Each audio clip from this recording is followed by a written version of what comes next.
Okay, welcome to our online visual hosted by Syria Solidarity in New York City. Usually we do a visual every Friday night in Union Square, but due to the pandemic, we've switched to an online format. So our visual is now accessible to a global audience. This visual is approximately 15 minutes and will be recorded and broadcast later on YouTube. Syria Solidarity in New York City stands in solidarity with the Syrian civilians and Ukrainian civilians under siege. Both Syrians and Ukrainians demand Putin be held accountable for crimes against humanity, and we stand with them in this demand. For this week, we will talk about the recent wave of YouTube influencers visiting Syria and trying to portray a nice view of a Syria that's nice and safe, good food and happy people, and that all the destruction there is caused by terrorists from the outside. Here's a report from Aljazeera that talks about it.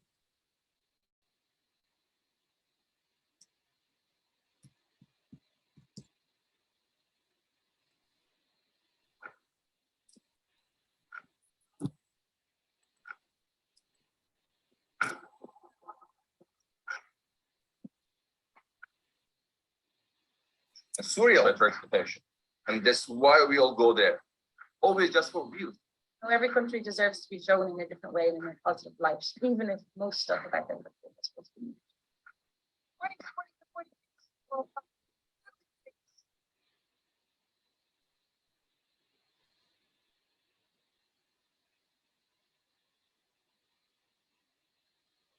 It's from airstrikes from people outside of Syria, so I guess people from other countries have destroyed it.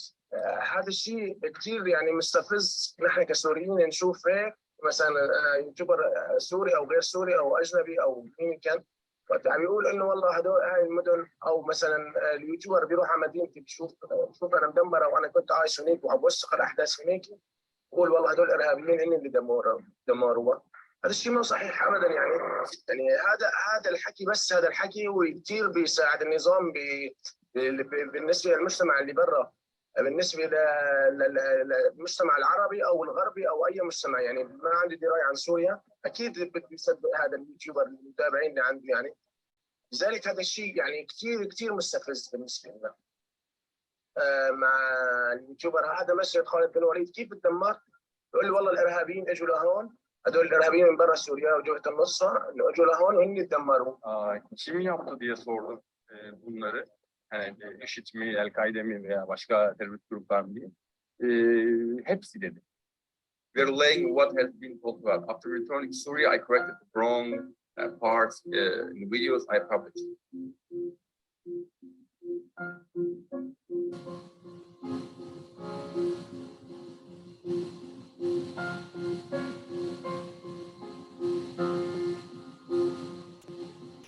Guides are working for the regime. So the guides are not there to give you a truthful view of what is happening in Syria. They're there to do their job. And what their job is to show you a side of Syria that the regime wants to show you.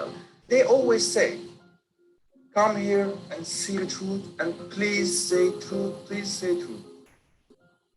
First, I didn't understand why they always say it like that.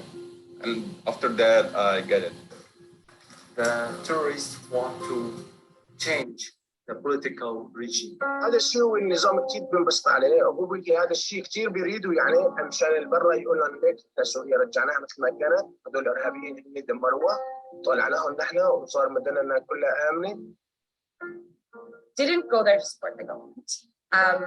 I went there to tell some stories and hopefully find some positive stories, which I did. And I also wanted to show what it was like on the ground, which, like I said, there's way more devastation than I ever thought there was. Maybe that was me being naive, but most of my followers agree that they never realized the extent of the devastation in Syria and how long it will take for that. A lot of these bloggers are saying that they're apolitical in this, and I'm sure many of them are. But the issue is when you're entering a conflict zone, your direct presence there becomes political.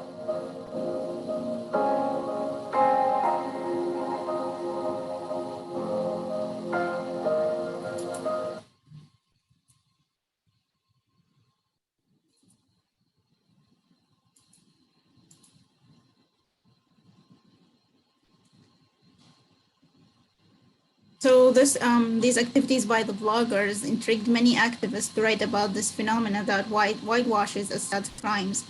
Here's a short reading from an article by journalist Mohammed Hardan on Syria Direct. We will also post more articles and footage in the video description on YouTube. So I'm gonna just read a few sections of that article.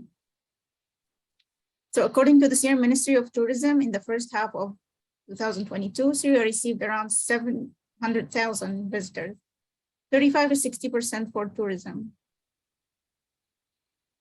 This purported number of visitors is higher than in all of 2021. About 660,000 visitors according to Damascus. Syria's tourism sector has been coming back since 2019 when the pace of fighting and shelling between the opposition and the regime slowed. The latter took control of large swaths of the country's center and south under a series of settlement agreements in 2018. These led to the displacement of opposition fighters and thousands of civilians who rejected the settlements. East Ghouta, the northern Homs countryside, South Damascus, and the provinces of Daraa and Quneitra all underwent settlements at the time. Deputy Minister of Tourism, Ghaith Farah, told the pro-Damascus Melody FM radio station last month that high-profile visitors with large followings, when they share footage of their visits to these places, this is publicity for Syria. Consequently, we make up for external participation in light of the siege sanctions. With coordination with tourism offices, the Federation of Chambers of Tourism, and others. Following the COVID-19 lockdowns, as global travel restrictions were eased, the flow of tourists to Syria, including content creators, has increased. Syria Direct tracked visits by at least 10 social media personalities with large followings in the past year. They include travel bloggers Simone Wilson and Benjamin Rich, whose main YouTube channel, Bold and Bankrupt, has 3.6 million followers. From the United Kingdom, Janet Newnham from Ireland, and Gokhan Yildirim from Turkey. So the rest of the article is going to be in the YouTube video description. And now we can do the 5 minutes of silent visual with everyone holding their signs.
Okay, thank you so much. We hope you will follow us on all our social media platforms, and now you can find all of our links on our link tree. The link is going to be also posted on the YouTube video description. Thank you so much, everyone, for being here. Please share the link with your friends. Everyone is welcome. We're really happy to hold a space like this on a weekly basis, and have a good night. Good night.